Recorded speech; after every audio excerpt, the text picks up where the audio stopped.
En el año 1895, en los confines de Jalisco, en un valle de la Sierra Madre tan profundo y encajonado entre cumbres boscosas que el sol desaparecía tras el horizonte apenas pasadas las 3 de la tarde, existía un lugar cuyo nombre se pronunciaba en susurros, incluso en los bancos de la iglesia, el Valle Montenegro. No tenía nombre oficial en ningún mapa, pero cualquier viajero que preguntaba por el camino en los pueblos cercanos recibía la misma advertencia: evita ese lugar. Allí, donde el arroyo que bajaba de la sierra se dividía en 3 brazos, rodeado por un denso bosque de robles y pinos, se alzaba una extensa hacienda, más una fortaleza que un simple rancho, con una docena de edificios techados con teja oscura, graneros tan grandes que podrían alimentar a medio estado y una casona de piedra cuyas ventanas eran estrechas como troneras. La tierra pertenecía al clan Montenegro desde tiempos que nadie recordaba, desde que el primero de ellos taló el bosque y levantó allí una casa. Se decía que los ancestros llegaron de España, huyendo de alguna guerra, pero nunca se mezclaron con la gente de la región, nunca tomaban esposas de los pueblos cercanos, nunca entregaban a sus hijas a hombres extraños. Concertaban matrimonios solo dentro del clan, primos hermanos, primos segundos, a veces hermanos, si el patriarca lo consideraba apropiado. Nadie lo cuestionaba, nadie se atrevía. Juan Montenegro, el patriarca del clan, era un hombre que pasaba de los 60 años, alto y ancho de hombros, con un rostro surcado por arrugas profundas, como tallado en madera dura, y ojos tan oscuros, que parecían negros incluso a plena luz del día. Caminaba despacio, cojeando levemente de la pierna izquierda, pero cada uno de sus movimientos tenía peso, cada palabra caía como una piedra en un pozo. En los pueblos más cercanos, El Arenal, Amatitán y Tequila, su palabra era ley. El agente municipal de El Arenal, el viejo don Basilio Ortiz, aceptaba sacos de grano de Montenegro durante el invierno, y no hacía preguntas cuando alguno de los jóvenes Montenegro aparecía en la cantina y dejaba una moneda de oro por una botella sin pedir cuenta. El cura local, el padre Dimitri, un hombre bajo y encorvado de tez amarillenta, llevaba 20 años dando misa en la iglesia de adobe de El Arenal, y 20 años sin negar la bendición a los matrimonios Montenegro.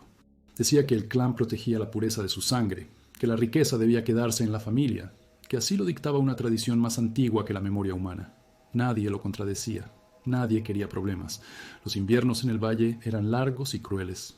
La nieve llegaba en octubre y no se derretía hasta abril. El bosque alrededor de la hacienda Montenegro se volvía impenetrable.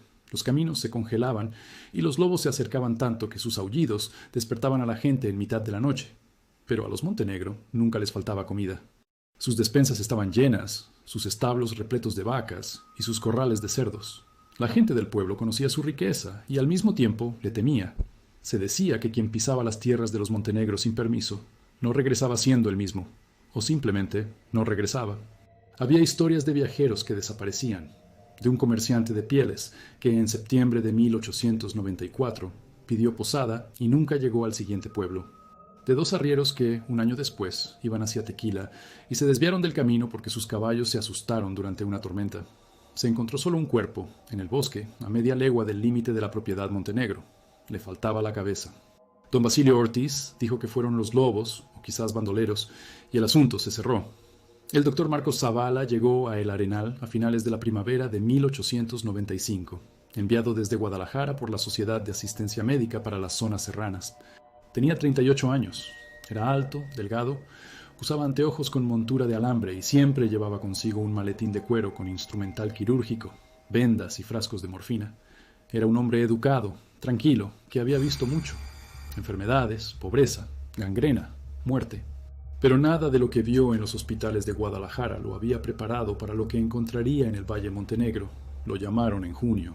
Un mensajero de la hacienda, un muchacho de rostro pálido y dedos cortos en la mano derecha, llegó en mitad de la noche a la casa del agente municipal, donde Zavala alquilaba un cuarto. Solo dijo: se necesita al doctor, un parto, va mal. Zavala tomó su maletín, montó a caballo y siguió al mensajero en la oscuridad.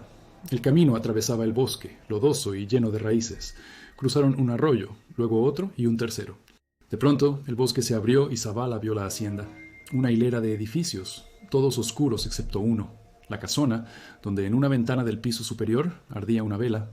El mensajero lo guió al interior, por un corredor de paredes de piedra, subiendo unas escaleras empinadas, hasta un cuarto donde una mujer yacía en la cama, en pleno parto.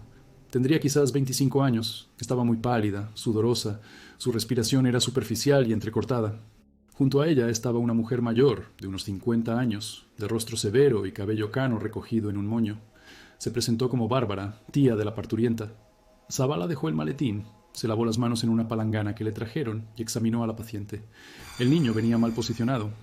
Hubo que intervenir manualmente, girarlo y luego ayudar a expulsarlo. Le tomó 3 horas. La mujer gritaba, Bárbara la sostenía por los hombros. Zavala trabajaba en silencio, a la luz de 3 velas. Finalmente, justo antes del amanecer, el niño nació. Un varón, vivo. Pero Zavala vio de inmediato que algo andaba mal. El cráneo era demasiado alargado, como si estuviera comprimido por los lados, la mandíbula prominente, el labio inferior partido, labio leporino, no completo, pero evidente. Los dedos de la mano izquierda, solo 4, el quinto no se había desarrollado, y las piernas, más cortas de lo que debían, dobladas en las rodillas en un ángulo incorrecto. Zavala envolvió al niño en un lienzo y se lo dio a Bárbara. Ella no dijo nada. Tomó al niño y salió del cuarto. Zavala se quedó para atender a la madre, detener la hemorragia, darle unas gotas para el dolor. Cuando terminó, Bárbara regresó y le hizo un gesto para que bajara. Lo llevaron a la cocina, donde ya esperaba el patriarca, Juan Montenegro. Estaba sentado junto a una larga mesa, a la luz de la chimenea, con las manos juntas sobre la madera. Miró a Zavala y dijo en voz baja, con un pesado acento que delataba su aislamiento: «El niño vive, es suficiente. Tome su paga y vuelva al pueblo». Zavala tomó la bolsa que le ofrecieron. Era pesada, llena de monedas de plata, pero no se movió de inmediato. Miró a Juan Montenegro y preguntó: «¿Sabe usted que el niño tiene graves deformaciones? Labio leporino, desarrollo anormal de las extremidades, el cráneo». Juan lo interrumpió con calma: «Lo sé, es de familia. Vuelva al pueblo, doctor». Zavala quiso decir algo, pero las palabras se le atoraron en la garganta. La cocina estaba en silencio. La chimenea chisporroteaba. Juan Montenegro lo miraba sin pestañear. Zavala asintió, tomó su maletín y salió. El mensajero lo acompañó hasta el final de la propiedad, donde terminaba la cerca y comenzaba el bosque. Allí, el muchacho se detuvo y dijo: «El doctor no habla con nadie de lo que vio. El doctor regresa a su casa y olvida». Zavala lo miró. A la débil luz del amanecer, vio que el muchacho tenía cicatrices en ambas manos, pequeñas, blancas, redondas, como quemaduras, y vio que le faltaban 2 dedos del pie izquierdo. Lo vio porque el muchacho andaba descalzo. Preguntó: «¿Qué le pasó en el pie?». El muchacho no respondió. Dio media vuelta y regresó hacia la hacienda. Pasaron 2 semanas antes de que Zavala volviera a oír sobre los Montenegro. Esta vez no fue una llamada. Fue una conversación en la cantina de El Arenal, tarde en la noche, en una mesa en un rincón. Zavala estaba sentado con el agente municipal Ortiz y 2 hombres locales, el viejo Sancho, que criaba cabras, y el joven Miguel, hijo del herrero. Bebían aguardiente, hablaban de la cosecha, de la lluvia, del camino a Tequila, que volvía a estar intransitable. Y entonces Sancho, ya borracho, dijo algo que hizo que Zavala tomara otro trago para ocultar el temblor de sus manos. «Los Montenegro son gente maldita. No se casan con nadie de fuera del clan, solo primos con primas, hermanas con hermanos. Por eso los niños nacen así de torcidos. Vi a uno de sus niños cuando era joven, lo trajeron a la iglesia para bautizarlo, sin un ojo, con una mano como de pollo. El padre Dimitri lo bautizó y nunca más volvió a hablar de eso. Don Basilio Ortiz lo miró con dureza y siseó: «Cierra la boca, viejo estúpido». Pero Sancho continuó: «Y los forasteros que desaparecieron el año pasado, el comerciante ese y los 2 arrieros, no fueron los lobos los que se los comieron, fueron los Montenegro. Si alguien entra en sus tierras sin permiso, lo atrapan y le enseñan a no volver. He oído que les cortan los dedos, o algo peor». Miguel, el joven herrero, miró a Sancho, luego al agente municipal y después a Zavala. Dijo en voz baja: «Mi primo, Iván, andaba con esos 2 arrieros el año pasado. Iban juntos de Amatitán a Tequila a vender miel. Los arrieros se desviaron del camino porque empezó la tormenta. Iván siguió solo. Los arrieros nunca llegaron. Una semana después, Iván encontró un pedazo de su carreta en el bosque, una rueda quemada y algo más, un trapo con sangre, pero no dijo nada. Tenía miedo». Don Basilio Ortiz se levantó de golpe, pesadamente, como queriendo terminar la conversación. Pero Zavala lo sujetó de la manga y preguntó: «¿Sabe usted algo de esto? ¿Se puede iniciar una investigación?». Ortiz lo miró fijamente, a la luz del candil de aceite que colgaba sobre la mesa. Finalmente, respondió muy bajo: «Doctor Zavala, usted es nuevo aquí. Usted no sabe cómo funcionan las cosas. Los Montenegro han estado aquí por siglos. Nadie les va a prohibir hacer lo que hacen. Y si usted hace las preguntas equivocadas, va a perder más que solo la curiosidad. Va a perder su camino de regreso a Guadalajara. ¿Me entiende? Zavala no respondió. El agente municipal salió de la cantina. Sancho y Miguel se quedaron en silencio. Zavala apuró el último vaso y regresó a su cuarto alquilado. Pero no durmió esa noche. Yacía en la oscuridad pensando en el niño que había ayudado a nacer, en su cráneo deforme, en los dedos faltantes del mensajero, en las cicatrices blancas de sus manos. Pensaba en el comerciante y los 2 arrieros que desaparecieron. Pensaba en lo que dijo el agente municipal, las preguntas equivocadas, y supo que si no hacía nada, sería cómplice. Y si hacía algo, podría morir. Es importante que historias como esta no caigan en el olvido. Por eso, quédate con nosotros, suscríbete al canal, porque la verdad, por más difícil que sea, debe salir a la luz. Al día siguiente, en una tarde lluviosa, Zavala regresó a la propiedad de los Montenegro.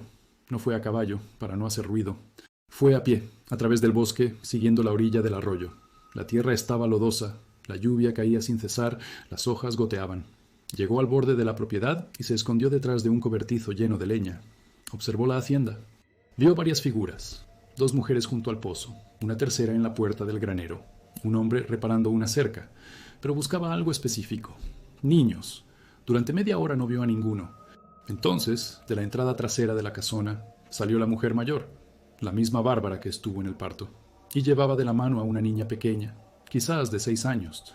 La niña iba descalza, vestida con una larga camisa de lino, y caminaba de forma extraña, arrastrando la pierna izquierda, como si no pudiera doblar la rodilla. Tenía un rostro pequeño, pero la mandíbula era demasiado ancha, los dientes inferiores sobresalían.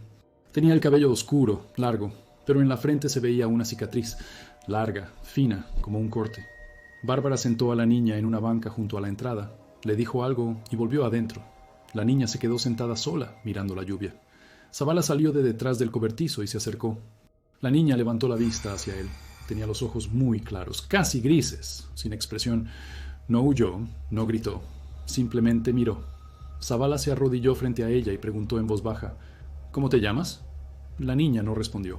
Sus labios temblaron, como si intentara hablar, pero no emitió ningún sonido. Zavala miró sus manos que sostenía sobre las rodillas. Ambas muñecas tenían finas cicatrices blancas, redondas, uniformes, como si alguien hubiera presionado un metal al rojo vivo. Las mismas que había visto en el mensajero.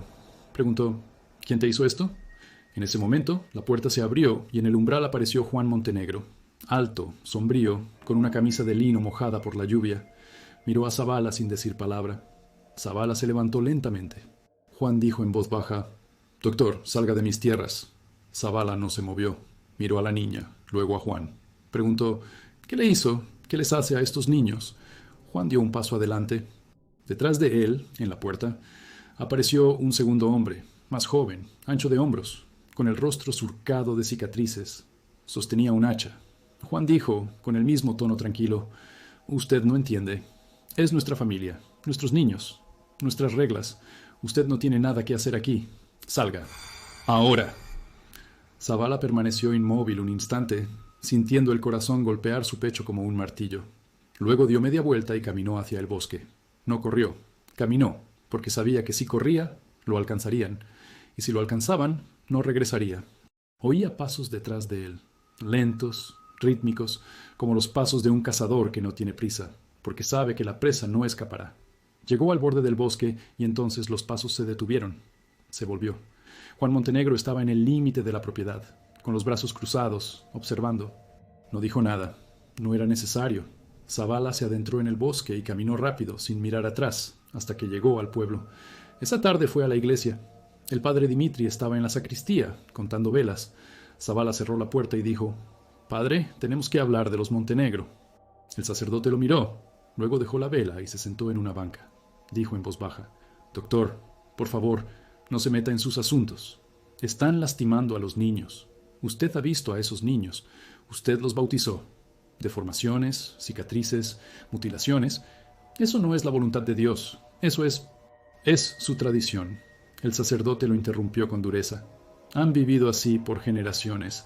Así protegen su patrimonio, su sangre. La Iglesia no interfiere en asuntos de familia».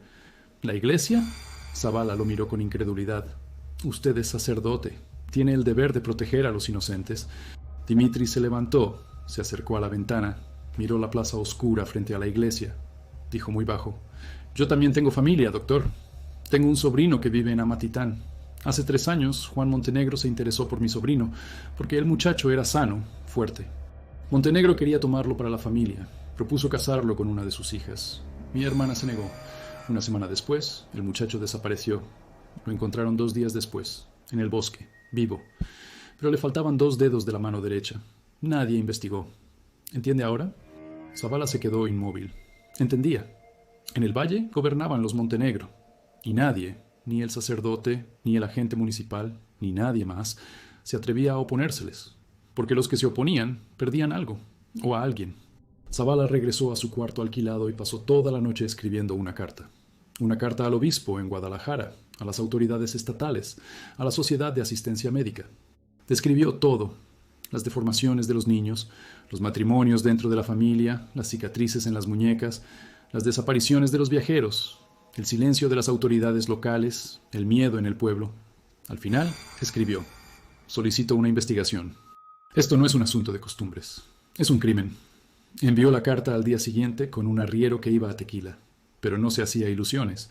Sabía que la respuesta, si es que llegaba, tardaría 1 mes, quizás 2. Y hasta entonces, él permanecería solo, en un pueblo donde todos le temían o lo odiaban por hacer preguntas, y sabía que los Montenegro lo observaban ahora, que contaban los días, y que si cruzaba el límite una vez más, no regresaría vivo. Durante 3 semanas después de enviar la carta, Zavala no salió de El Arenal. Solo iba de su cuarto alquilado a la oficina municipal, donde atendía a los enfermos. Una anciana con pulmonía, un niño con el brazo roto, una joven madre con fiebre puerperal. Trabajaba en silencio, evitaba la cantina, no hablaba con nadie sobre los Montenegro, pero sentía las miradas sobre él. La gente lo miraba de otra manera, no con gratitud por la ayuda, sino con inquietud, como si fuera una plaga que pudiera extenderse. Sabía que en el pueblo hablaban de él. Sabía que alguien le había informado a los Montenegro que el doctor hacía preguntas, escribía cartas, que no los dejaría en paz. Y sabía que era solo cuestión de tiempo antes de que ocurriera algo que lo obligara a decidir: quedarse y luchar, o huir y olvidar.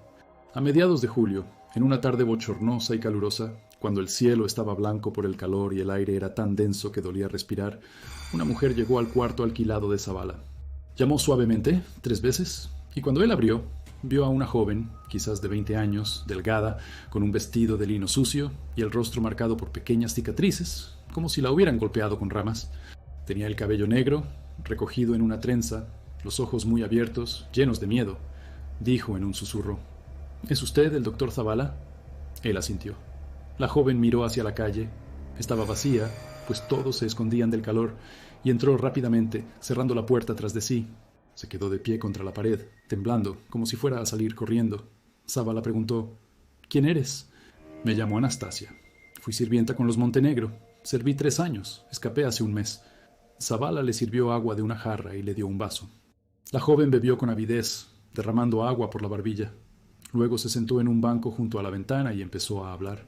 Hablaba bajo, rápido, como si temiera que alguien la interrumpiera o la oyera.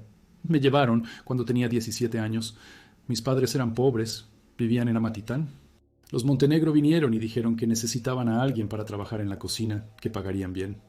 Mis padres aceptaron, porque pensaron que era un honor. Me llevaron a la casona. El primer día, Bárbara, la mujer vieja, tía del patriarca, me enseñó lo que tenía que hacer: cocinar, lavar, limpiar. Pero también me enseñó lo que no debía hacer. No debía entrar a ciertos cuartos del piso de arriba. No debía hablar con los niños, a menos que Bárbara lo permitiera. No debía salir de la propiedad sin permiso. Y si veía algo, no debía hablar de ello con nadie. Nunca. Dijo que si rompía las reglas sería castigada. No explicó cómo, pero yo lo vi. Anastasia apretó las manos alrededor del vaso. Tenía los dedos arañados, las uñas mordidas hasta sangrar. Continuó. En esa casa había 10 niños. Quizás más, no lo sé bien, porque algunos no salían de sus cuartos. Todos eran raros. Uno tenía la cabeza demasiado grande, como una calabaza, y no podía caminar. Solo estaba acostado en la cama y hacía ruidos, como un animal. Otro tenía un brazo más corto que el otro, con 3 dedos. Un tercero era ciego de un ojo, y el otro ojo miraba de lado, como si viera fantasmas. Y todos tenían cicatrices, en las muñecas, en los tobillos, redondas, blancas. Le pregunté a Bárbara qué eran. Dijo que era la marca del clan. Que los niños Montenegro deben llevar grilletes cuando son pequeños para que aprendan disciplina. grilletes de hierro caliente, aplicados por unos segundos para dejar la cicatriz. Zavala escuchaba, sintiendo cómo se le revolvía el estómago. Anastasia siguió hablando, sin mirarlo, mirando al suelo. Pero eso no era lo peor. Lo peor era lo que pasaba de noche. Oía gritos, de los cuartos de arriba, los que estaban cerrados, gritos de niños. Y luego, silencio. Por la mañana, Bárbara me ordenaba cambiar las sábanas en uno de esos cuartos. Fui allí. El cuarto era pequeño, sin ventanas, solo con una vela.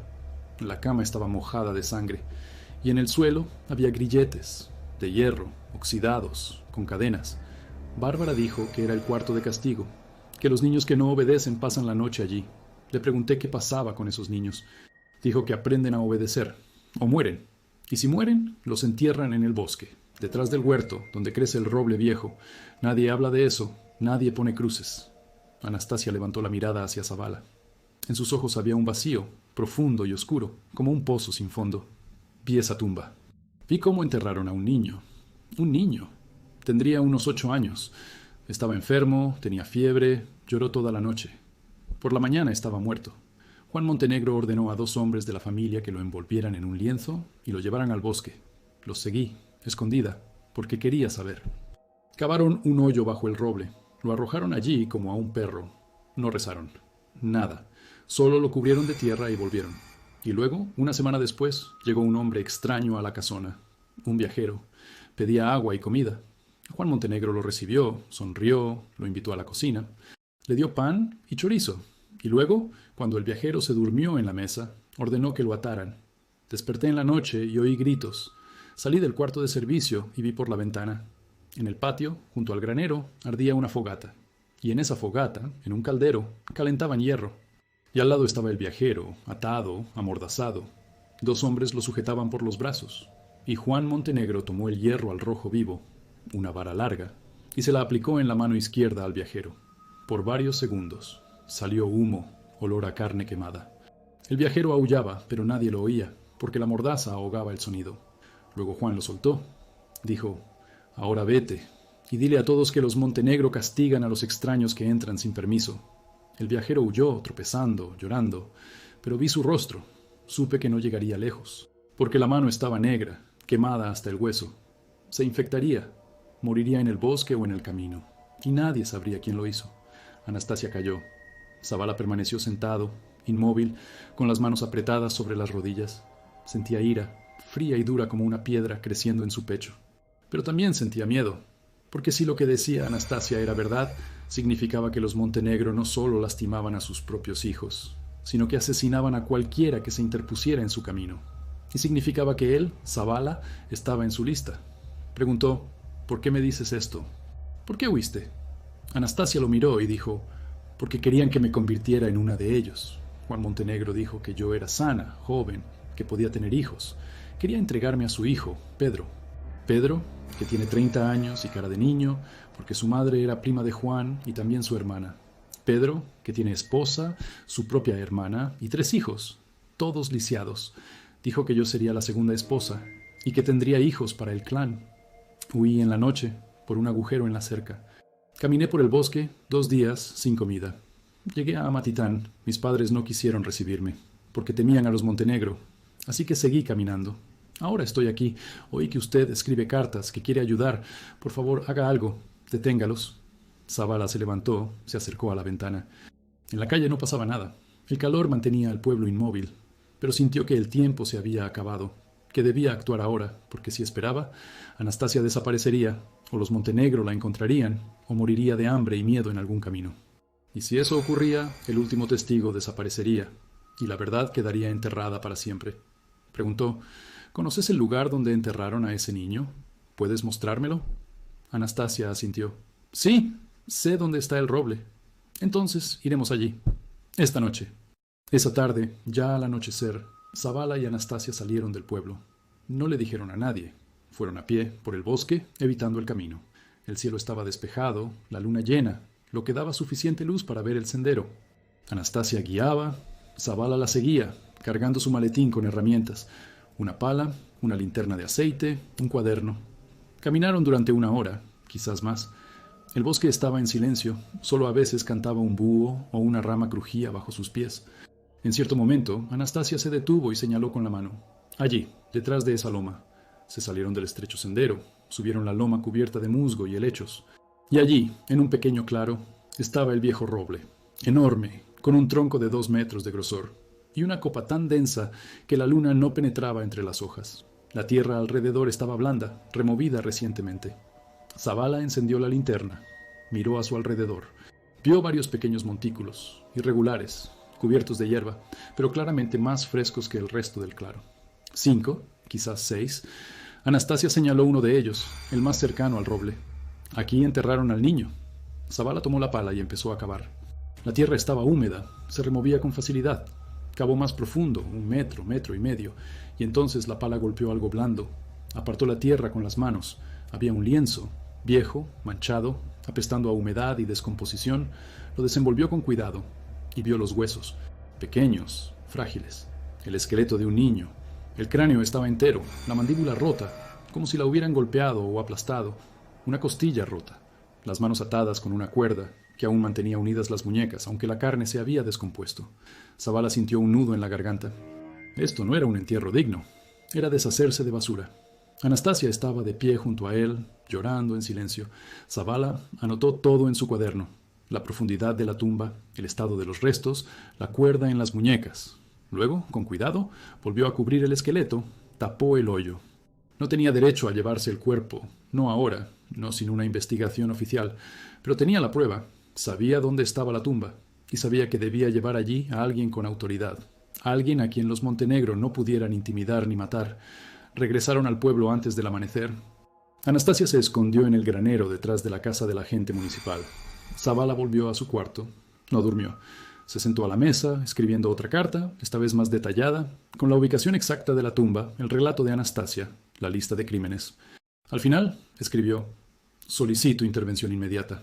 Si nadie viene, más víctimas desaparecerán, y los culpables seguirán impunes. Envió la carta por la mañana, de nuevo con un arriero.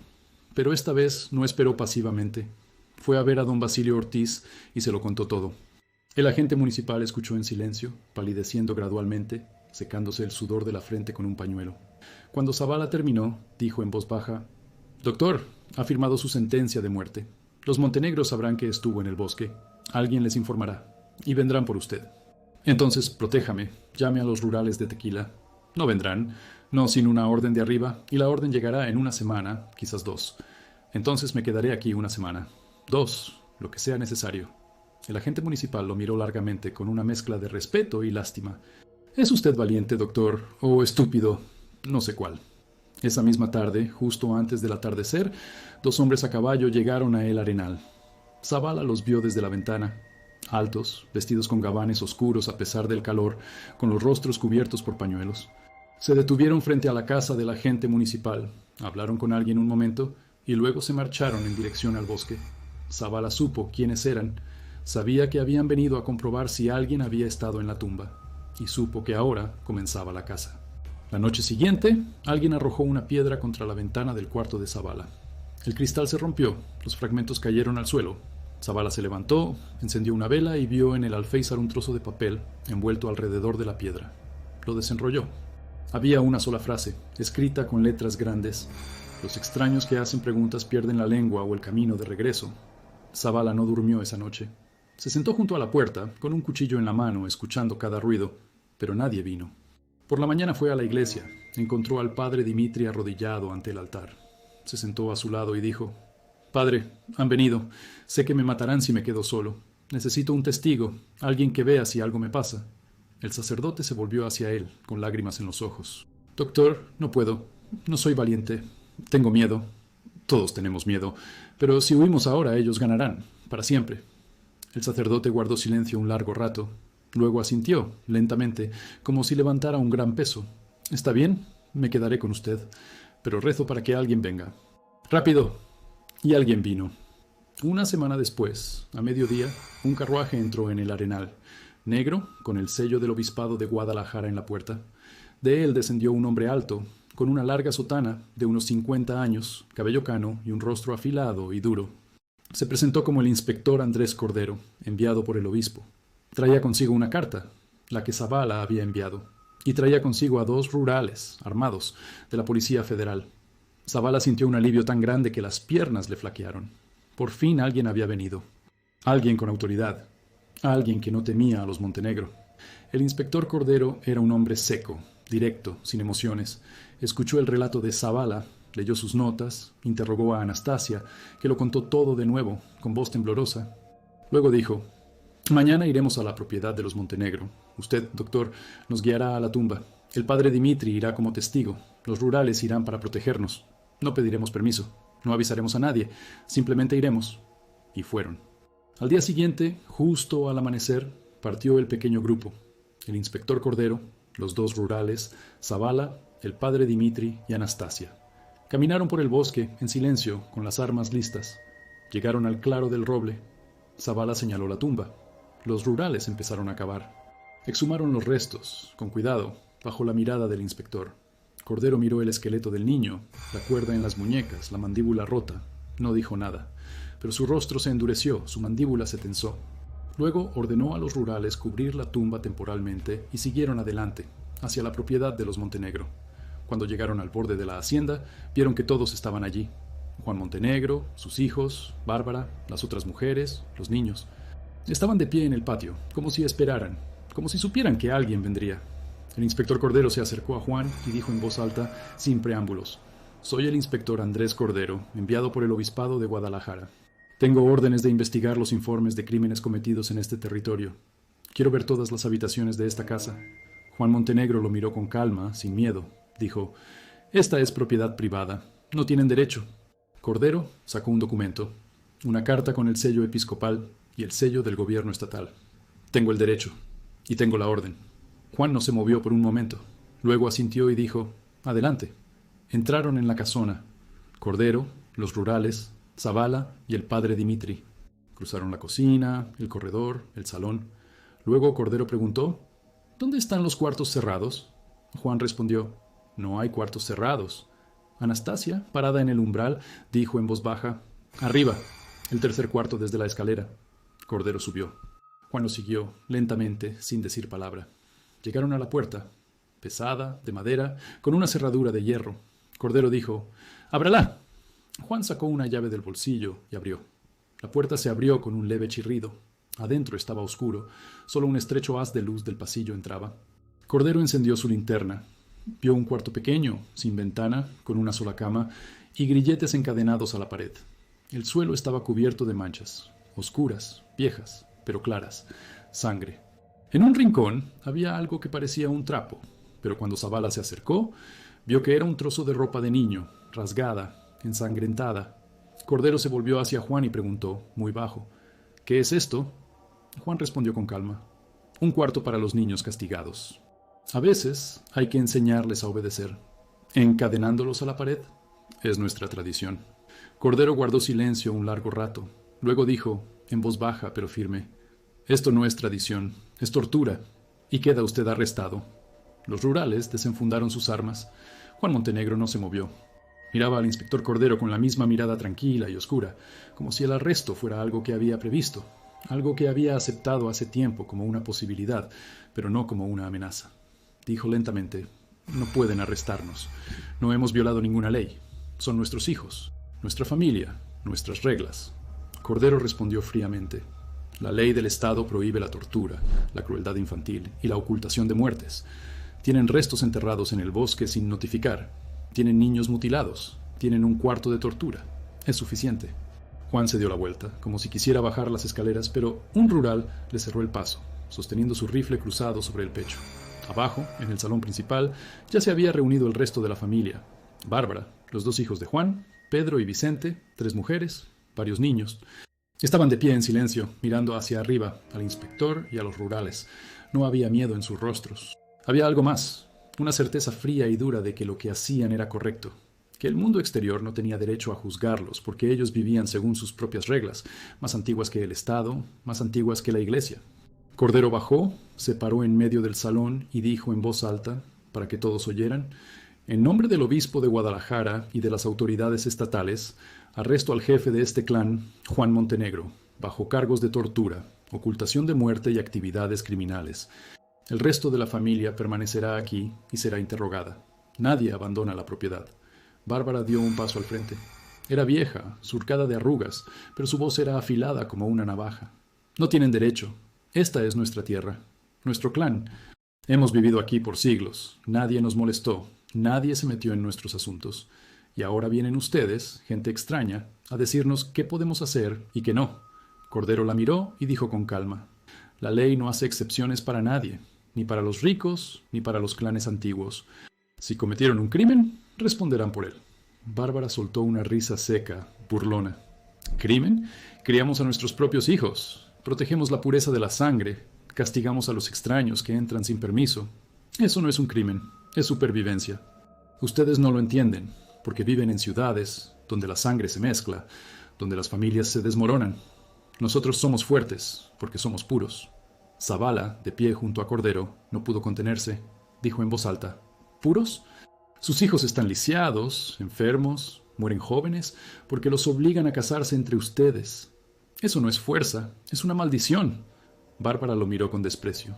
Doctor, usted no sabe nada. Los niños débiles mueren, es verdad, pero los fuertes sobreviven y engendran las siguientes generaciones. Así se construye un clan, no mezclando la sangre con extraños, sino conservando lo más importante. Cordero levantó una mano, terminando la discusión. Suficiente. Rurales, aten a Juan Montenegro y preparen el carruaje. Lo llevaremos a Tequila, al arresto. Interrogaremos al resto aquí. Los rurales ataron las manos de Juan con una cuerda gruesa. El patriarca no opuso resistencia. Se dejó conducir hacia la salida, lentamente, con dignidad, como si fuera a su propia boda y no a la cárcel.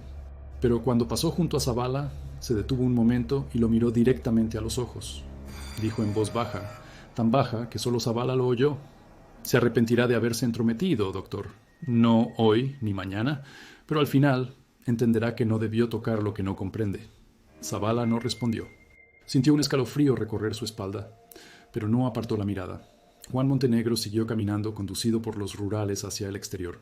El carruaje ya esperaba en el patio. Subieron a Juan, uno de los rurales se sentó a su lado, el otro en el pescante. El carruaje arrancó, sacudiéndose en el camino lleno de baches que llevaba a través del bosque, hacia el pueblo, y luego más allá, hacia Tequila. Cordero se quedó en la hacienda con Zavala, el padre Dimitri y el otro rural. Comenzaron los interrogatorios. Cada miembro de la familia fue llamado por separado al salón principal, sentado en una silla, interrogado. Cordero hacía las preguntas con calma, metódicamente, anotando las respuestas en un cuaderno. Preguntó por los niños: cuántos eran, dónde nacieron, quién era su madre, quién su padre. Preguntó por los matrimonios: quién se casó con quién, si fueron bendecidos por el sacerdote, si estaban registrados oficialmente. Preguntó por las muertes: cuántos niños murieron, dónde los enterraron, si un médico certificó la muerte. Preguntó por los extraños: si recibían viajeros, qué pasaba con ellos, si alguien desapareció en sus tierras. Las respuestas eran siempre las mismas. Hablaban en voz baja, sin emoción, como si recitaran una lección memorizada. Los niños nacían en casa, sin médico. Los matrimonios se celebraban según la tradición familiar, bendecidos por el patriarca, a veces por el cura de El Arenal. Algunos niños morían, así es la vida. La mortalidad infantil es alta, especialmente en la sierra. Los enterraban en el bosque, bajo el roble, sin ceremonia, porque esa era la ley del clan. Los extraños venían rara vez, y si venían, recibían posada y comida.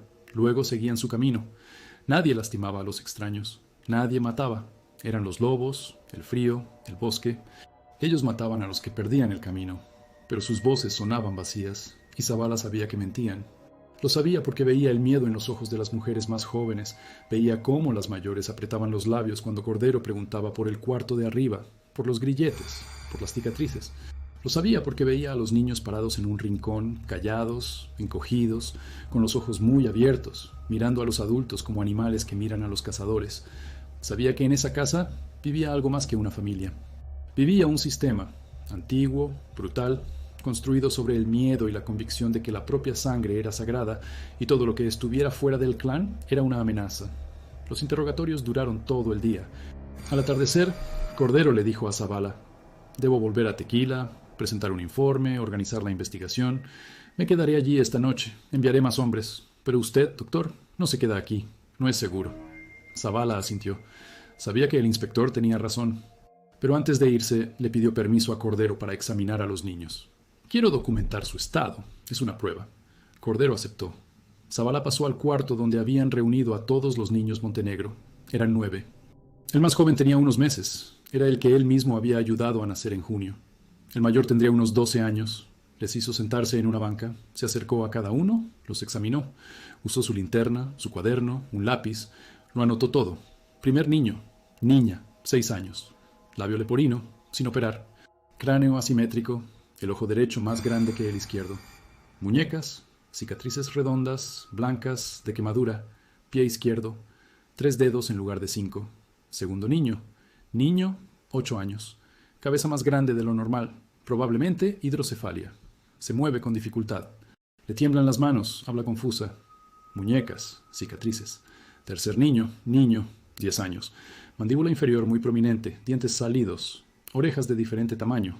Muñecas, cicatrices. Espalda, marcas de azotes, viejas, cicatrizadas. Y así, sucesivamente. Cada niño tenía deformaciones. Cada niño tenía cicatrices. Cada niño miraba a Zavala con ojos vacíos, sin esperanza, como si hubieran dejado de creer hace mucho que alguien pudiera ayudarlos.